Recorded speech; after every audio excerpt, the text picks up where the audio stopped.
Welcome to Manga Storian's Berserk series. Today we're going to be covering chapter 329 to 331. And in our last video we watched as Guts and Shirke pushed through the belly of the beast as they made their way towards the sea god's heart. With the help of Isma and the other Marrows, they stunned the sea god long enough for Guts to deal the final blow to the heart and stop the sea god's advance. But just when everyone thought Guts was trapped inside of the sea god's sinking body, Guts saw the mysterious figure that he saw before, showing him the way out.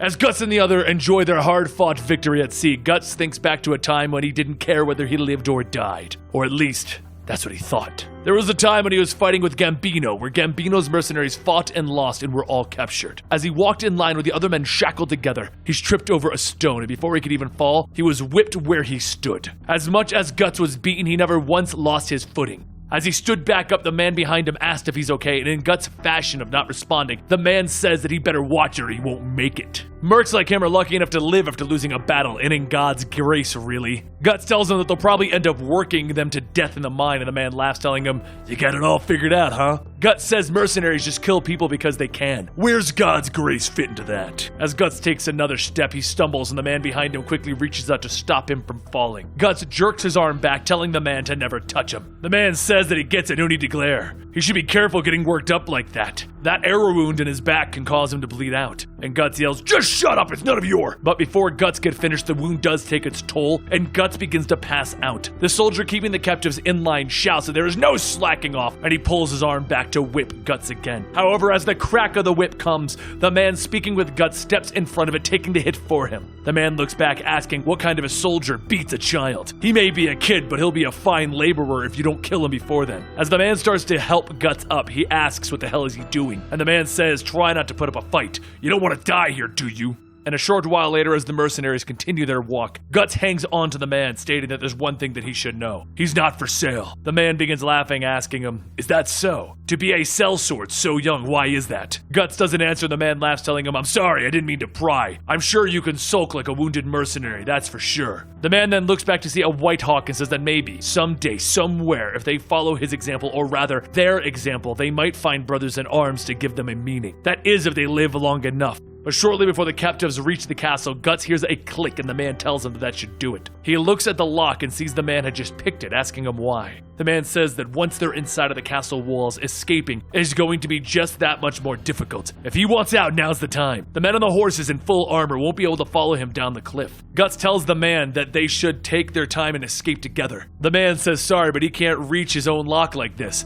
Just take this chance and get out of here. Guts asks the man his name, and he tells him that's Martino. Guts takes off the shackles and tells him, "My name is Guts, and someday I'll return the favor." Just then he begins to slide down the ridge, and the guards quickly call out that they have one trying to escape. Martino laughs, stating that he'll return the favor now, and dislocates the bones in his hand so that he can pull it through the shackles. The guards with the convoy start shooting crossbows at Guts, and as one of them hits, Guts stops in his tracks and falls face first on the ground. The guards start to make their way down, and as they lift Guts' head, Guts manages to catch a glimpse back. What he sees is Martino standing along the cliff without his shackles, waving him goodbye. Later, as Guts begins to wake up from the pain, he finds himself in a stone cell with only hay to lay on. Outside of the window, the snow begins to fall and Guts begins to shiver. He thinks to himself that it's just like he thought. It doesn't matter when or where he dies. And just then, Guts sees a rat sniffing the flour that grew from the cracks. Guts lunges, grabbing it, and begins to rip it apart so that he can eat some sort of food. But even with having something to eat, it doesn't stop the cold. He huddles under the hay, trying to get some warmth, and watches the flour, but sees something else there. As Guts stares, he asks if he's dreaming. He's feverish. Whatever it is, it can't be real. And a few moments later, the cell door opens and a large man in royal's clothing walks in. He grabs Guts by the face and inspects him, stating that this one's old enough. How fare the wounds? Guts spits in the royal's face and a guard hits Guts, telling him that he'll behave himself in front of the Viscount. The Viscount wipes the spit away, stating that that is enough. If they keep abusing him, he'll be useless to them, and they can't have that. One of the men with the Viscount lifts the back of Guts' shirt to show his wounds, and the Viscount tells the others to bring in the medicine. As the Viscount starts to apply the salve, Guts tells him that he's starting to creep him the hell out. What gives? The Viscount finishes and says that he's got quite a mouth on him, but tomorrow, he must be put to work. For his son, he will lay down his life. Guts stares at the Viscount, and the Viscount holds out a small picture of his son, stating that he will meet his son in battle. He's an able lad, but a little too kind. So before he set off into battle, they're going to put some hair on his chest by having him duel. Guts looks at the Viscount and tells him that he is a terrible father, and the Viscount laughs, asking, "Is that so?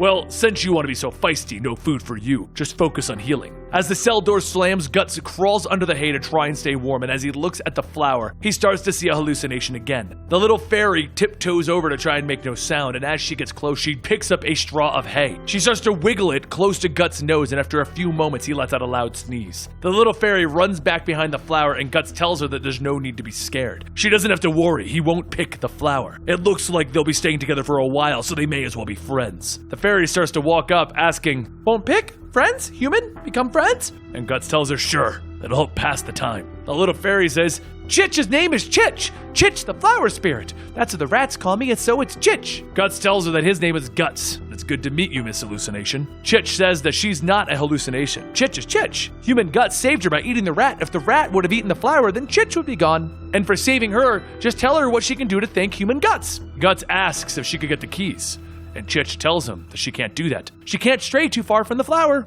Guts sighs, stating that he can't even catch a break in his dreams. How about some water? Chitch happily says that she can do, and she runs over to the flower. After picking a leaf with a dewdrop on it, she walks back over, telling Guts to help himself, and pours it into his mouth. She then asks if he's shaking. "Leave it to Chitch!" As Chitch holds out her hand, she begins to glow, and suddenly Guts begins to feel warm. She laughs, stating, "This is fun, but if you do it to someone else, it's even more fun!" As Guts groans in pain, she asks what's wrong. "Is Human Guts hurt?" Chitch climbs onto Guts' back and sees his wound, and says, "Oh, that looks ouchy!" And she runs over to the flower, plucking another leaf, placing it on Guts' wound. After a few moments, Guts leans up, stating that the pain is gone, and Chitch tells him that she healed a bird once with those leaves. Guts then asks if she could do that with the other ones, and Chitch dances back to her flower, yelling, "Chitch can do it!" But as Chitch begins to place the rest of the leaves down, she asks if Human Guts can walk. Will he leave? People sometimes come and go, but in the end, all that's left is Chitch. Guts lays back down while Chitch puts the rest of the leaves on and then rolls over, picking Chitch up. He then squishes Chitch's face, and after a few moments he says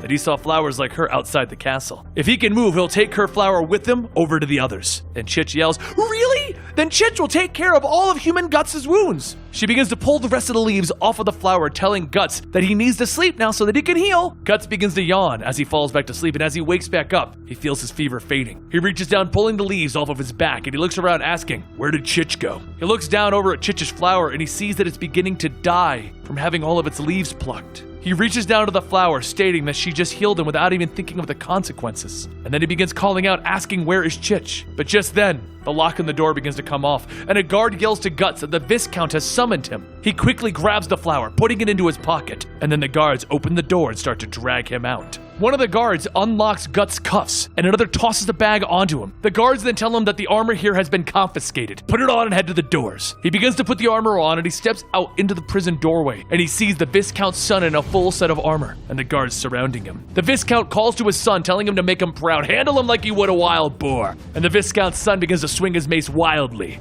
A man tells Guts that the young master will get a little violent. He's been that way since he was a child, always bashing in the heads of livestock and the like, even went as far as to kidnap children and remove their brains. Just make sure to show them a good death. As the man hands Guts his sword, Guts looks at it and says the blade has been dulled. He isn't even going to be able to cut open a melon with this. He pulls down his visor and begins to walk forward, and just before Guts can get his footing, the Viscount's son swings down on him. He blocks the attack, and even after recovering from his wounds, he finds he's still a little weak. The Viscount's son continues to swing at Guts, forcing him back into a corner, and with one final hit, knocks Guts to the ground. The crowds begin to cheer, and Guts begins to get back up, and he touches Chitch's flower that he placed in his scarf. The Viscount's son charges back to end the fight, and Guts jumps behind him, striking the back of his helmet. The hit bounces off, and Guts tries to attack the joints of the armor. He presses into the hilt, and the tip of the sword breaks off, and Guts jumps back, trying to come up with a plan. He has a dull sword, and he's only able to fight with half of his strength. There must be something that he can do. And then he remembers something that Gambino told him. When fighting someone wearing heavy armor, they have to find new ways to use their sword. The Viscount's son lunges again, but this time Guts spins around behind him, throwing his weight, knocking the Viscount's son over. As the Viscount's son tries to get back up, Guts grabs the sword by the blade, and he swings the handle straight into the Viscount's son's eye. After ripping the helmet off, Guts then grabs the blade again, and he starts to press it into the Viscount's son's neck.